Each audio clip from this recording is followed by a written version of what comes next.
Hola queridos amigos, un placer poder compartir con ustedes este programa de Me Gustaría Saber. Es siempre un honor, un privilegio poder estar en sus hogares, en sus plazas de trabajo, tal vez en el camino a su escuela o quizás algunos en el momento de la cena. No sé si están mirando, pero agradecemos mucho su sintonía y también, por supuesto, su participación que nos permite continuar con el programa a través de las inquietudes y preguntas que nos envían. Envíen la pregunta a tv@sumtv.org. Y queremos en esta ocasión, quiero invitar a presentarles a los queridos panelistas de hoy, al pastor Luis Fernando Manrique. Pastor, bienvenido al programa. Gracias, pastor. Un placer tenerlo aquí. Al pastor Esteban Bor, ya pues nuestro presidente, nuestro director aquí del canal. Un gusto tenerlo aquí, pastor, con nosotros. Un placer.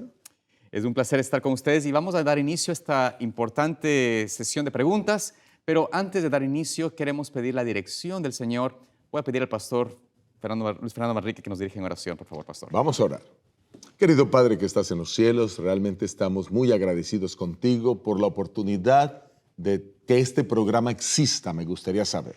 Porque tú lo has puesto con un propósito, Señor, para que muchas personas puedan resolver sus inquietudes de la Biblia y puedan compartirlas con otros y se conviertan incluso en herramientas para poder dar estudios de la Biblia con muchas personas. Amén. A nosotros aquí en el panel pedimos que nos bendigas ahora, Señor. Danos sabiduría y a cada televidente que nos escucha, que nos ve, también sabiduría para comprender cada respuesta, cada pregunta. En el nombre de Jesús te lo pedimos, imploramos. Amén. Amén. Amén. Amén. Muy bien. Hoy nos llega una pregunta que creo que va a abarcar todo el programa, apreciados pastores, y es la pregunta que nos hace Abraham Cabreja. Y es una pregunta, voy a leerla y él va a hacer pues su inquietud y vamos entonces a entrar en la pregunta, en la respuesta. Dice lo siguiente: saludos mis queridos hermanos, mi pregunta es, sabiendo que el capítulo 13 de Apocalipsis presenta el desarrollo del carácter, la autoridad del dragón entregada a la bestia, papado, 538 a 1798, y finalmente la marca de autoridad de la bestia mediante el desarrollo de la segunda bestia, Estados Unidos, y su imposición a todas clases sociales presentes en ese momento, me gustaría una explicación con más peso referente al 666 del verso 17, ya que vi el significado. El dragón se explica con la Biblia, la primera bestia, el papado, los de los 2260 años, igual.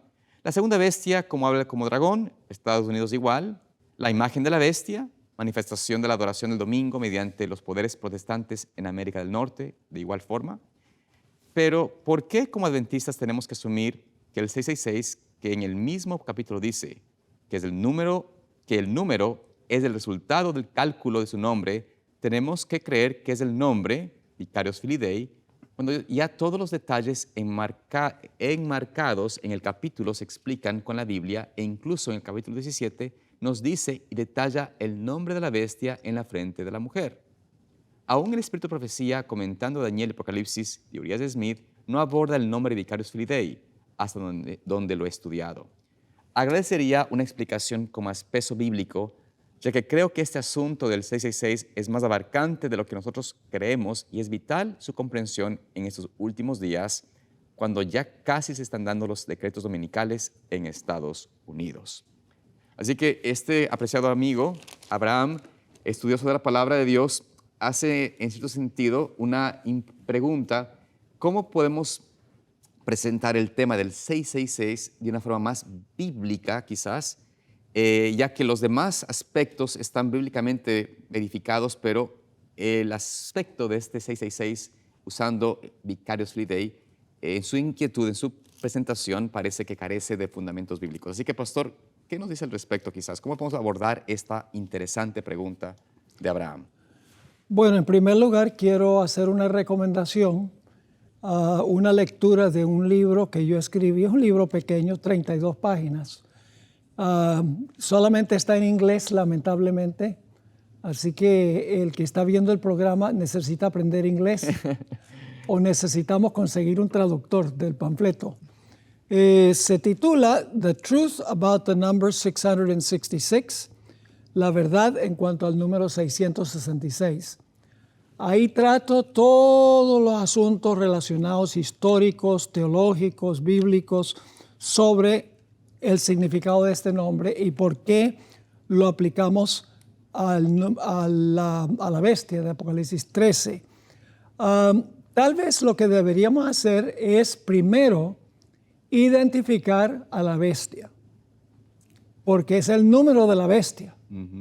Entonces, ¿por qué no vamos a Apocalipsis, el capítulo 13, y vamos a identificar a la bestia? Apocalipsis 13, 1 y 2. ¿Quién quiere leer esos versículos? Aquí lo tengo, pastor. Apocalipsis 13, versículos 1 y 2. Y dice allí, me paré sobre la arena del mar y vi subir del mar una bestia que tenía 7 cabezas y 10 cuernos, y en sus cuernos 10 diademas, y sobre sus cabezas un nombre blasfemo, y la bestia que vi era semejante a un leopardo, y sus pies como de oso, y su boca como boca de león, y el dragón le dio su poder y su trono y grande autoridad. Ok, aquí encontramos en los versículos 1 y 2 que el dragón le entrega a la bestia que se levanta del mar su trono, su poder, su potestad. Correcto. ¿Ok? El dragón de Apocalipsis 12 representa Roma. Así que ahora Roma pagana, que procuró matar al niño, según los primeros versículos del capítulo 12, le transfiere su poder a una bestia que se levanta del mar. Ahora, ¿qué representa esta bestia que se levanta del mar? La Biblia da las características en los versículos 5 al 7, si podemos leer. Dice lo siguiente, Apocalipsis 13, 5 al 7. También se le dio boca que hablaba grandes cosas y blasfemias, y se le dio autoridad para actuar 42 meses, y abrió su boca en blasfemias contra Dios para blasfemar de su nombre, de su tabernáculo y de los que moran en el cielo. Y se le permitió hacer guerra contra los santos y vencerlos. También se le dio autoridad sobre toda tribu, pueblo, lengua y nación. Aquí se dan las características de la bestia. En primer lugar, dice aquí que es un poder que gobierna 42 meses. Correcto. Que es lo mismo que tiempo es la mitad de un tiempo, lo mismo que 1260 días. Y lo mismo que 3 años y medio. ¿Sí? Correcto. Que es el mismo periodo que gobernó el cuerno pequeño. Además de eso, dice que persiguió a los santos. Dice que abre su boca en blasfemias. Todo eso lo dice del cuerno pequeño en Daniel 7. Correcto. Ahora, esta bestia de Apocalipsis 13, entonces, representa al poder papal, que recibió su autoridad del dragón, es decir, su autoridad de Roma pagana, se transfiere luego a Roma papal.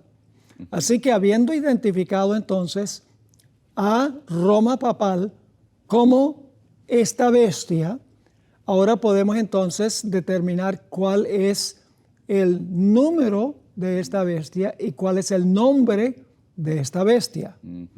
Así que vamos entonces a Apocalipsis, el capítulo 13, y vamos a leer un poquito más adelante en el capítulo. Correcto. Apocalipsis, el capítulo 13 y el versículo 9. 9. Dice la palabra de Dios. Si alguno tiene oído, oiga. Continúo. Si alguno lleva en cautividad, va en cautividad. Si alguno mata a espada debe ser muerto. Aquí está la paciencia y la fe de los santos. Es decir, esta bestia, después de los 42 meses, iba a recibir una herida mortal con la espada. Correcto. Con la espada del poder civil, Romanos el capítulo 13. Ahora, no significa que ese iba a ser el fin de este poder. No. Porque dice en el siguiente versículo, 11, después vio otra bestia que subía de la tierra, tenía 2 cuernos semejantes a los de un cordero, pero hablaba como un dragón y ejerce toda la autoridad de la primera bestia, es decir, de la bestia del mar. Y luego más adelante habla sobre el hecho de que esta bestia tiene un nombre que tiene valor numérico.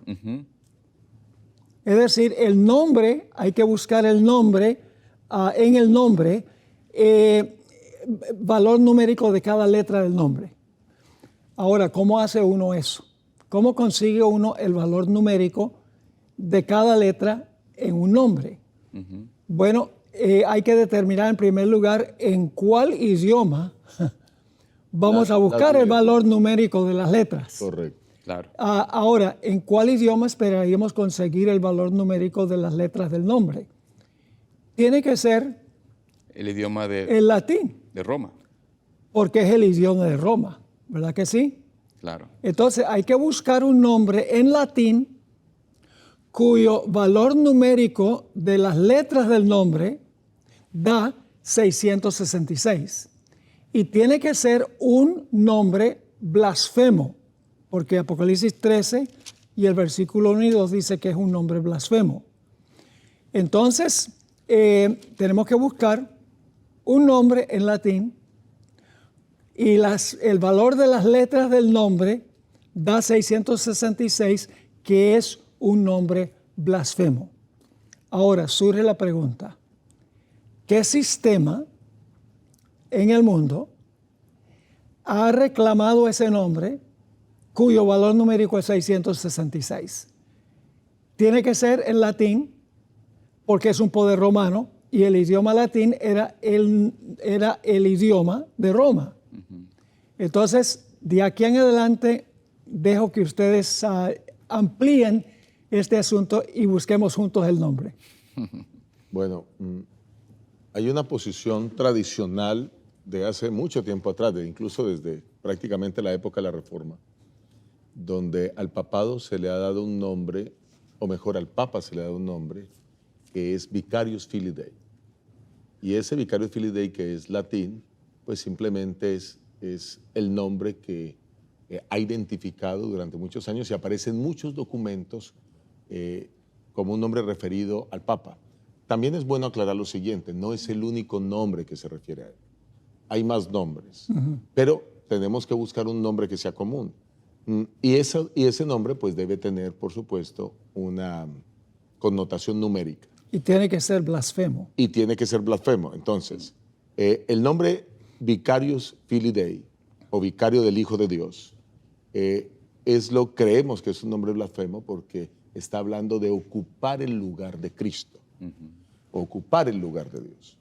¿Y cuándo un hombre ocupa el lugar de Dios? Bueno, de paso, esa fue la razón por la cual los hombres en la época cuando Cristo aparece en esta tierra, que no creían que Él fuera Dios, pues lo trataron mal y lo condenaron, porque Jesús mismo se hacía llamar Dios. Y quizás antes de entrar a hablar del Vicarius Filii Dei y presentarles una diapositiva que hemos preparado ahora, pues necesitamos mostrarles eso. Hay dos textos en la Biblia que son muy interesantes que debemos mirar. Uno de ellos aparece en Marcos, el capítulo 2. En Marcos, el capítulo 2, para poder identificar que debe ser un nombre blasfemo. Claro. Y es que Jesucristo, cuando va a obrar un milagro de sanidad, de sanar a un paralítico, precisamente es condenado por ser blasfemo. Y entonces dice Marcos, el capítulo 2, y vamos a mirar el versículo 7. Así es. Dice allí, ¿por qué habla este así? Blasfemias dice. ¿Quién puede perdonar pecados sino solo Dios? Ok, quise comenzar con el versículo 7 porque aquí se está diciendo que Jesús dice blasfemia. Y está diciendo, el único que puede perdonar pecados es Dios. O sea que cuando alguien dice que puede perdonar pecados, un hombre dice que puede perdonar pecados, está cometiendo blasfemia. ¿Y Jesús eso es lo que dice? Pues sí. ¿Y Él lo puede decir? Sí. ¿Y por qué lo puede decir? Porque Él es Dios. Ahora, miren el versículo 5, ahí mismo. Al ver la fe de ellos, dijo al paralítico, hijo, tus pecados te son perdonados. Entonces, es condenado o es llamado Jesús blasfemo porque Él dice que puede perdonar pecados. Pero realmente, como ya lo dijimos, Él puede hacerlo.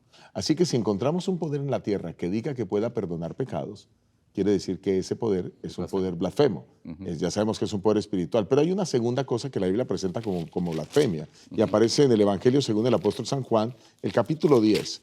Evangelio según San Juan, el capítulo 10, y vamos a ir allí al versículo, quizá vamos a leer desde el 30 hasta el 33.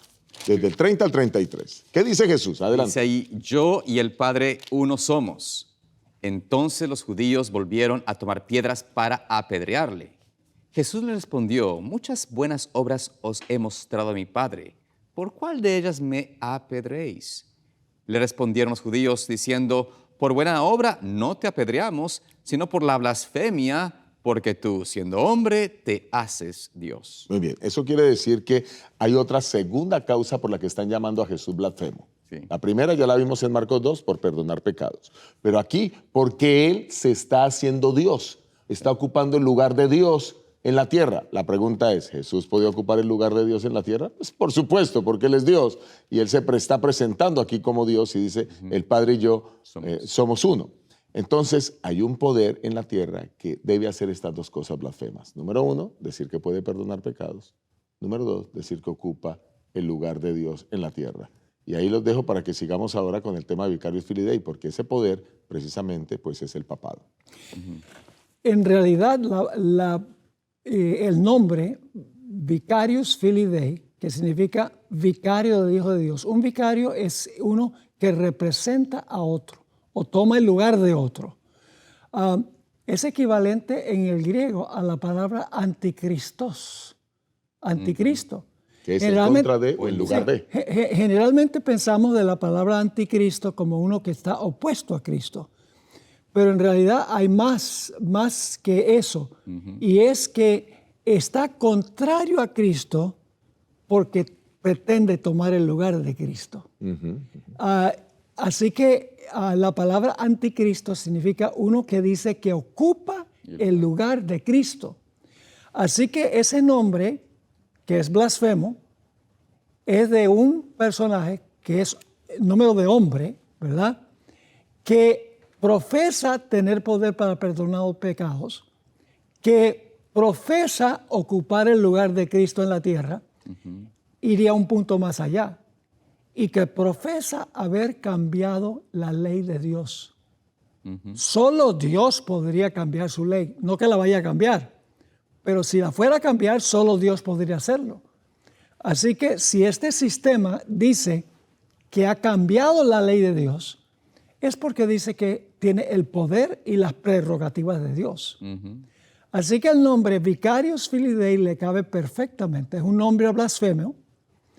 Y en el cuadro que vamos a mostrar ahora en la pantalla, sí, yo vamos a pienso que lo podemos encontrar poner ahora. el valor numérico de las letras de ese nombre.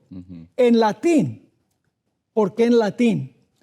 Porque es un poder romano. Y el latín era el idioma de Roma. Y el valor numérico tiene que ser también en números romanos, porque es un sistema romano. Entonces,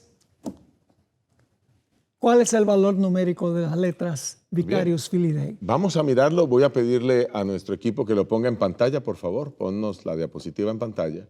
Ahí lo tenemos. Entonces, ahí tenemos Vicarius, tal como se escribe. Comienza con una V, que tiene un valor de 5 en números romanos. Luego tiene una I, que representa el número 1. Luego tenemos una C, que representa el número 100. Luego tenemos más abajo, bueno, la A no vale nada en números romanos, la R no vale nada en números romanos, la I, otra vez el valor de 1, la U, que también se escribe como V y tiene el mismo valor, 5, la S, que no tiene valor, para un total de 112 si sumamos los valores de la palabra vicarios. Pero ahora pasamos a la palabra filii. La palabra filii, entonces la F no tiene valor, la I tiene el valor de 1, la L el valor de 50 y tiene 2 I, cada una con valor de 1, y allí tenemos 53, sería el valor de la palabra filii. Y luego tenemos la palabra dei. La letra D tiene un valor de 500 en números romanos, la letra E no tiene valor y la letra I tiene el valor de 1, para un total de 501. Vamos a sumar. Sumamos 112 más 53 más 501 y el valor del nombre da 666, que es exactamente lo mismo que la palabra del Señor establece en el capítulo 18 de Apocalipsis, el versículo 13. Adelante, pastor. Y es importante. Perdón, capítulo porque 13, versículo 18. Algunos dirán, bueno, ¿y por qué hay que conseguir el valor numérico de las letras del nombre? Claro. Porque Apocalipsis lo dice. En Apocalipsis, el capítulo 14, el versículo 9 dice, y el tercer ángel lo siguió diciendo a gran voz, si alguno adora a la bestia y a su imagen y recibe la marca en su frente o en su mano, él también beberá del vino de la ira de Dios que ha sido vaciado puro en el cáliz de su ira, será atormentado con fuego y azufre delante de los santos ángeles del Cordero, el humo de su tormento sube por los siglos de los siglos, y no tienen reposo de día ni de noche los que adoran a la bestia y a su imagen, ni nadie que reciba la marca de su nombre. Es decir, que el nombre es una marca. Y en algunos lugares dice el número de su nombre. Por ejemplo, vamos a ver aquí el capítulo 13, regresando al capítulo 13, 17, Sí, el 17. que ninguno pudiese comprar ni vender, sino el que tuviese la marca o el nombre de la bestia o el número de su nombre. Es decir, hay que conseguir el valor numérico de las letras del nombre. Y entonces cuando lo hacemos con Vicarious Filii Dei, cuadra con todas las características necesarias para cumplir lo que dice Apocalipsis 13 y 14. Sí, quizás también quisiéramos aclarar, ustedes pueden ir a mirar esta información en la internet. Sí. Y Wikipedia, pues es una enciclopedia libre mundial, y aquí tenemos personas muy expertas que escriben muchos documentos para Wikipedia. Nos dimos la oportunidad de mirar algo, de rastrear, y encontré algo muy interesante. Encontré una fotografía que quiero compartir con ustedes, la he tomado de allí, y voy a pedirles que la pongan en pantalla, donde el nombre, ahí está, Vicarious Filii Dei, aparece en muchos documentos a través de la historia. Y todos los que están aquí son documentos del Vaticano. Ustedes pueden ver que comienza con las palabras Beate. Esos son documentos antiguos para demostrar que se usa el nombre Vicarious Filii Dei para referirse al Papa, la persona que representa este gobierno eclesiástico que dice que puede perdonar pecados y que dice que ocupa el lugar de Dios en la tierra. Así que no es que el Vicarious Filii Dei aparezca una sola vez, o sea, una sola insinuación. No. Es algo que a través de toda la historia, como nombre, ha identificado al Papa y al poder que él representa. Así es. Y hay algo muy importante, y es que Cristo cuando se fue, dejó su vicario acá, pero no era un vicario visible. El Espíritu Santo. El Espíritu Era Santo. un vicario invisible. Correcto. Entonces el papado lo que dice es que el vicario visible está en la tierra y el invisible está en el cielo. Pero en realidad, al decir el papado que su representante ocupa el lugar de Cristo en la tierra, está usurpando la posición del vicario que Jesús envió, Así es. que es el Espíritu Santo. Él dijo, yo voy a mandarle otro consolador, y luego describe todo lo que iba a hacer ese vicario que Cristo dejó aquí. Es decir, está usurpando el lugar de Dios, está usurpando el lugar del verdadero vicario de Dios, que es Cristo a través de la obra del Espíritu Santo. Amén. Por eso la palabra de Dios en Apocalipsis 13, 18 dice, aquí hay sabiduría, el que tiene entendimiento, cuente el número de la bestia, pues es número de hombre y su número es 666. Esperamos de que esta respuesta haya sido de bendición para ustedes. Rogamos que la bendición de Dios esté también en su desarrollo, en su estudio de la palabra de Dios, y que a través de este desarrollo, de este estudio, puedan conocer más de cerca quién es Cristo y su mensaje para nosotros para este tiempo. Agradecemos también sus contribuciones, sus oraciones, para poder continuar aquí en este programa, poder continuar produciendo estos programas. Rogamos que puedan ser de bendición y que los compartan con otras personas también para que puedan recibir la bendición a través de este estudio, de estas respuestas que hacemos. Que Dios los bendiga, les guarde y nos vemos aquí en la próxima semana para estudiar más de la palabra de Dios.